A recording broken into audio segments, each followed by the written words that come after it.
Cruising along on the Mondeo's natural habitat of the motorway, you get the feeling that you're sitting in something far, far more exclusive than it actually is.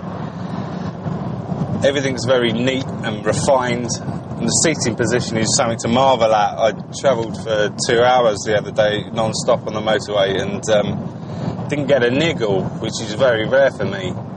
Apart from a couple of random plastic inserts on the doors and dash, it's actually a very nice place to be inside this car. No one actually ever wants to sit in a traffic jam, but if you do get bumper to bumper in a Mondeo, then you can rest assured that you're more comfortable than around 80% of your fellow drivers. And even if that's not enough to put a smile on your face, then you can find solace in the fact that the other 20% have paid a hell of a lot more for their cars than you have. I've been racking my brains to try and think of something that really does annoy me about this car, but I have to admit there's not really that much. I don't really like the sound of the diesel engine, but seeing as around 70% of the Mondeos that are sold are actually diesels, I'm guessing it doesn't affect other people in quite the same way. One of my usual complaints centres around the suspension. Comfortable ones can't go around corners, and sporty ones dislocate your hips, that sort of thing. The Mondeo isn't exactly sporty, but it will go around a bend much faster than you'll ever need it to, especially with now standard equipment like electronic stability program and the traction control. But there is one place that we can really test the suspension.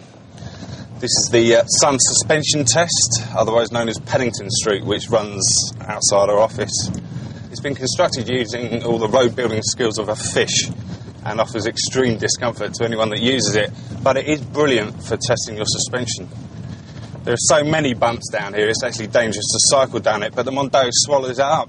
It just breezes along. I can take my hands off the steering wheel and it stays more or less in the right direction.